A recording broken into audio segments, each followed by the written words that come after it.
ফেলের পরেও কিভাবে একজন শিক্ষার্থী কলেজে ভর্তি হবেন সে বিষয়ে কথা বলেছেন শিক্ষামন্ত্রী। অর্থাৎ ২ বিষয়ে ফেলের পরও একজন শিক্ষার্থী একাদশ শ্রেণীতে ভর্তি হতে পারবেন কিনা এবং কিভাবে ভর্তি হবেন বা ভর্তি হলে করণীয় কী থাকবে তাদের এ বিষয়ে বিস্তারিত কথা বলেছেন শিক্ষামন্ত্রী। আমরা আজকের ভিডিওতে সে বিষয়ে বিস্তারিত জানব। প্রিয় শিক্ষার্থী বন্ধুরা, আসসালামু আলাইকুম। আশা করি পুরো ভিডিও জুড়ে আপনারা সাথেই থাকবেন। ২ বিষয়ে ফেলের পরও একাদশ শ্রেণীতে ভর্তি এবং সনদ নিয়ে শিক্ষামন্ত্রী যে আপডেট জানিয়েছেন সেটা এখন আপনাদের সামনে তুলে ধরছি।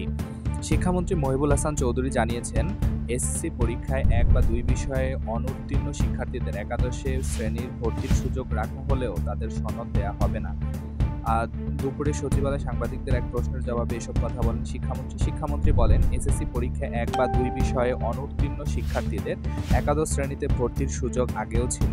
একজন শিক্ষার্থী যদি দুটি সুনির্দিষ্ট বিষয়ে অকৃতকার্য হয়, প্রক্রিয়া অনুযায়ী পরবর্তী ধাপ উত্তরণ হবে না, কিন্তু সনদায়ন হবে। অর্থাৎ সেই শিক্ষার্থী পূর্ববর্তী যে দুটি বিষয়ে সুনির্দিষ্ট মান অর্জন করতে পারেনি বা ধাপ অতিক্রম করতে পারেনি, শিখন ফল ঘাটতি মিটিয়ে নেওয়ার পর উচ্চতর পর্যায়ে গিয়ে তখন সনদ পাবে, নম্বরপত্র দেওয়া হবে, কিন্তু এসএসসির সনদ পাবে না। তিনি বলেন, শিক্ষার্থী যদি মনে করে পরবর্তী ধাপে সনদায়ন করতে চাচ্ছে না কিন্তু ফলাফলটি চাচ্ছে বা মার্কশিট চাচ্ছে, সেটা তারা পাবে। এক্ষেত্রে এটা শিক্ষার্থীর উপর নির্ভর করবে।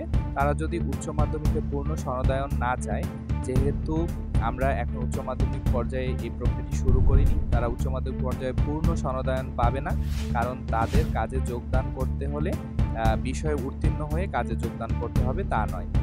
আমরা এতটুকু নিশ্চয়তা দিতে চাই, তারা ধাপ অতিক্রম করবে কিন্তু পূর্ণ সনদায়ন পাবে না। পূর্ণ সনদায়নের সব বিষয় কৃতকার্য হলে তবেই পাবে বলে নিশ্চিত করেছেন শিক্ষামন্ত্রী। অর্থাৎ সার্টিফিকেট প্রদান করা হবে না বা মার্কশিট সেটা প্রদান করা হবে না। শুধুমাত্র সে পরবর্তী শ্রেণীতে ভর্তি হতে পারবে এবং ক্লাস করতে পারবে। পরবর্তীতে সে পরীক্ষা দিয়ে এ বিষয়ে উত্তীর্ণ হলে তবেই সে নম্বরপত্র দেওয়া হবে। তো এ ছিল বিস্তারিত। ধন্যবাদ সাথে থাকার জন্য।